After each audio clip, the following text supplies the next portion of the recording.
नमस्ते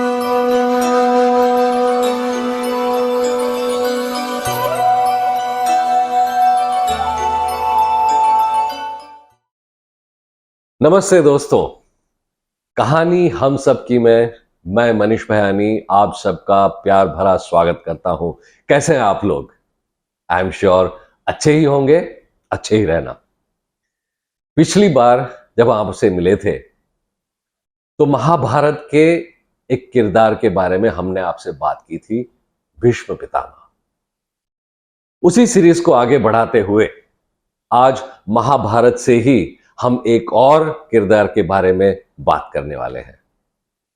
एक ऐसे व्यक्तित्व के बारे में जो कि बहुत तेजस्वी थे, और जब भी कभी आपने देखा होगा कि कहीं पे गुरु के बारे में बात होती है तो इनका नाम तुरंत हमारे जहन में आता है।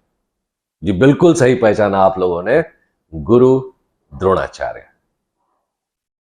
गुरु द्रोणाचार्य जो कि भारद्वाज ऋषि के पुत्र थे, अश्वत्थामा के पिता और पांडव और कौरवों के गुरु थे। अस्त्र और शस्त्र में माहिर गुरु द्रोणाचार्य एक ब्राह्मण थे, लेकिन क्षत्रियों के गुरु थे।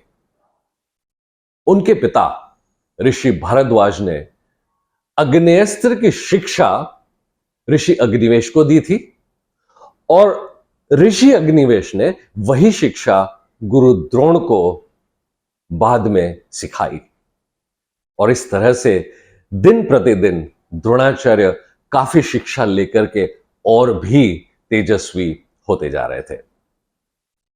वेदास और वेदांत में भी उन्होंने महारत हासिल कर ली थी।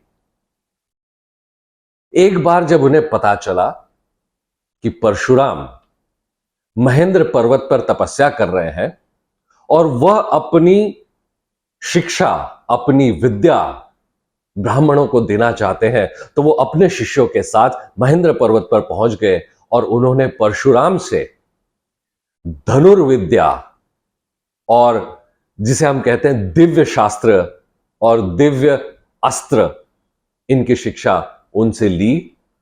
और इसके बाद वो और भी तेजस्वी होते गए।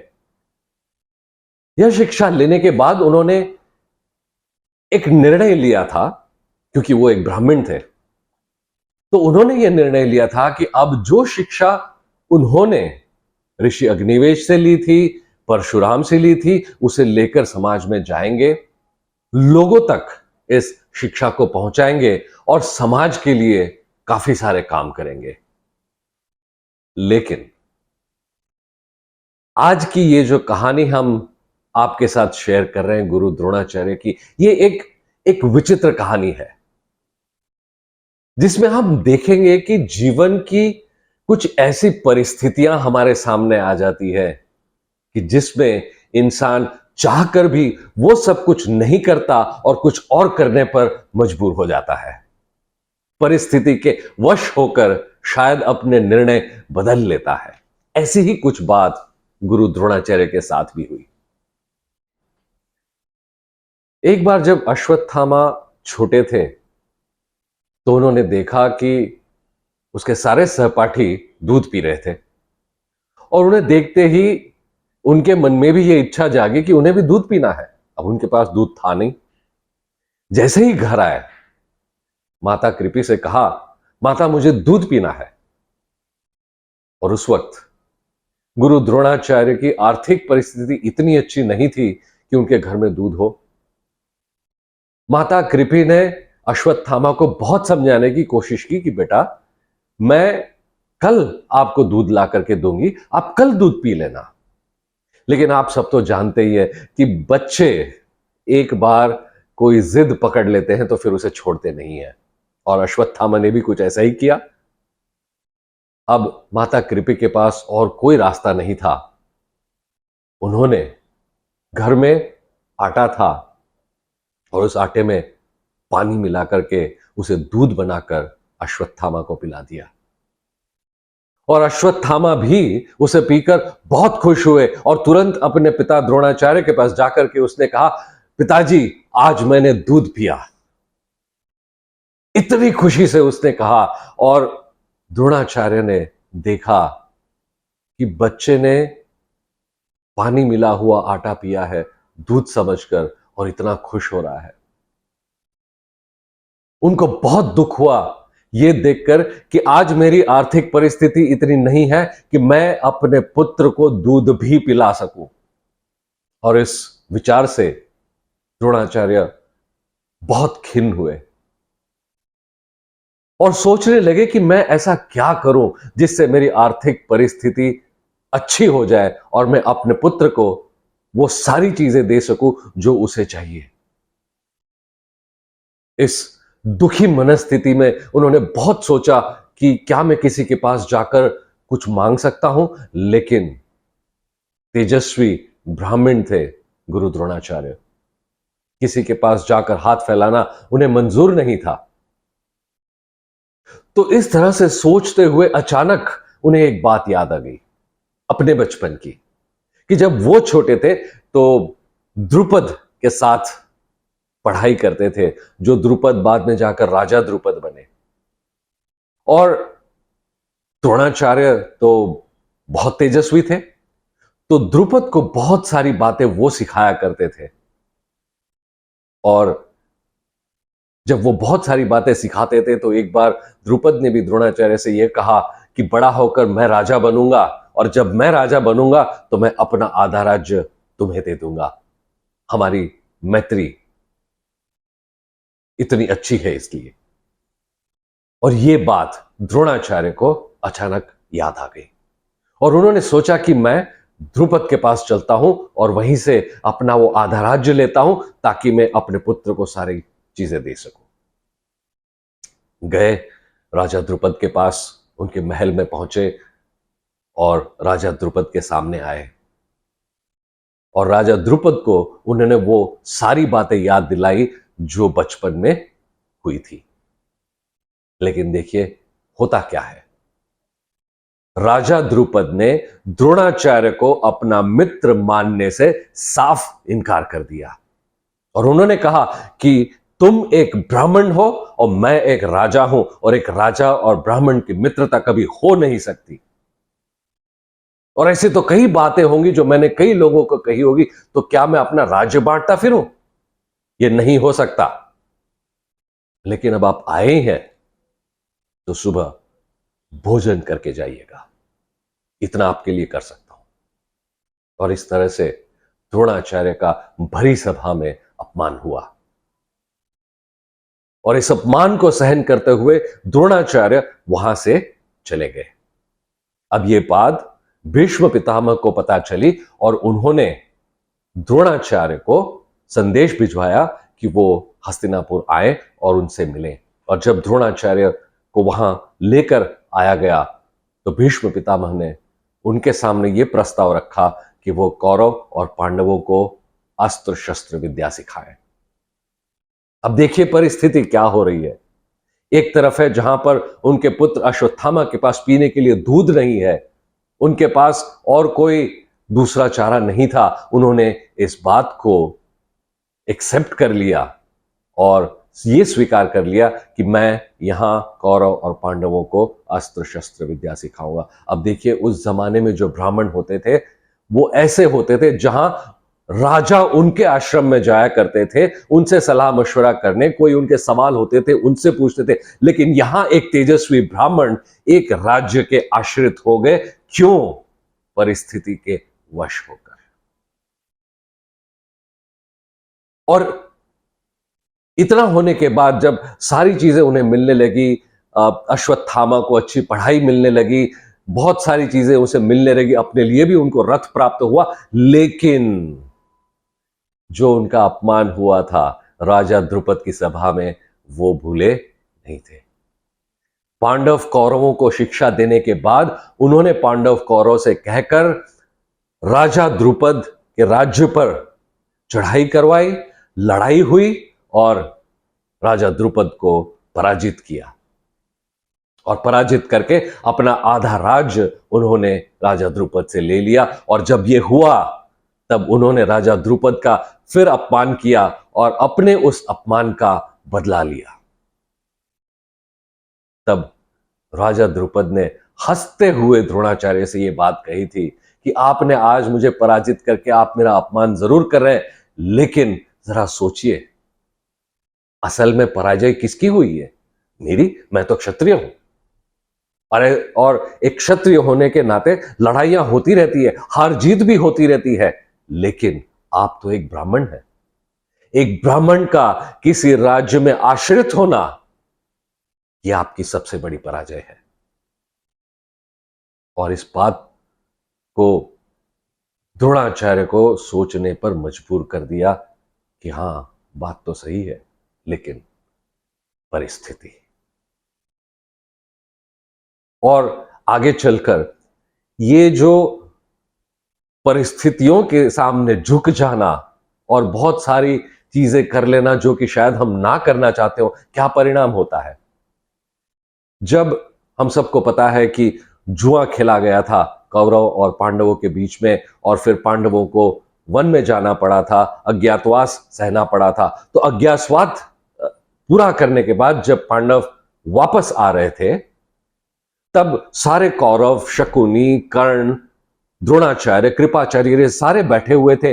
अब आगे क्या करना है इसके बारे में जब सोच रहे थे, तो द्रोणाचार्य ने कौरवों से कहा था कि अब तो इनका वनवास पूरा हो चुका है, अज्ञातवास भी पूरा हो चुका है, तो कायदे से आधा राज्य अब पांडवों को दे देना चाहिए।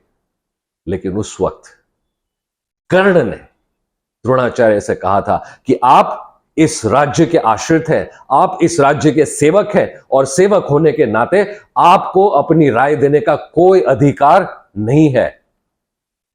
ऐसा कहकर भरी सभा में द्रोणाचार्य का फिर अपमान हुआ, और शकुनी ने भी बहुत कुछ द्रोणाचार्य से कहा था, और इस वक्त द्रोणाचार्य कुछ नहीं कह पाए। फिर से उन्होंने मौन रहकर इस अपमान को सहन कर लिया। देखिए कैसा होता है जब परिस्थितियों के सामने हम झुकते हैं और हमारे जो वैल्यूज हैं उनको हम त्याग कर देते हैं। और आगे चलकर भी जब महाभारत का युद्ध हुआ, द्रोणाचार्य कौरवों के पक्ष से लड़े, और महाभारत के युद्ध के दौरान उन्होंने ब्रह्मास्त्र का उपयोग किया, और उस वक्त जब ब्रह्मास्त्र का उपयोग करने की कोई आवश्यकता नहीं थी, और जब उन्होंने किया तब सप्तऋषि प्रकट हुए, और सप्तऋषि ने द्रोणाचार्य से कहा भी कि ये वो समय नहीं था जब आप ब्रह्मास्त्र चला सके, आपने गलत समय पर ब्रह्मास्त्र का इस्तेमाल किया है। और उस वक्त उनके दिमाग में वो सारी बातें आई जब उन्होंने ये सोचा कि उनके पिता ऋषि भारद्वाज कितने महान थे, जहां राजा उनके आश्रम में आते थे, और यहां मैं आश्रित होकर ब्रह्मास्त्र का उपयोग कर रहा हूं।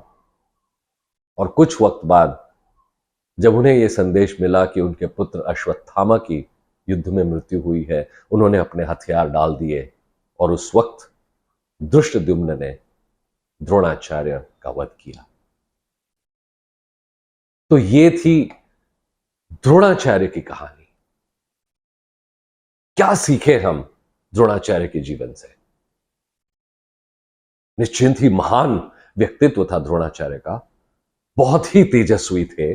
अस्त्र शस्त्र वेद वेदांत सारी बातों का ज्ञान द्रोणाचार्य को था, लेकिन परिस्थितियों के वश होकर, या जिसे हम कहते हैं विक्टिम हो जाना, या परिस्थितियों के सामने झुक जाना, और क्या सही है क्या गलत है इसका निर्णय ना ले पाना, ये एक बहुत बड़ी सीख हम द्रोणाचार्य के जीवन से ले सकते हैं कि जब पुत्र के पास दूध नहीं था, परिस्थितियां ऐसी सामने आ गई, और हमने राज्य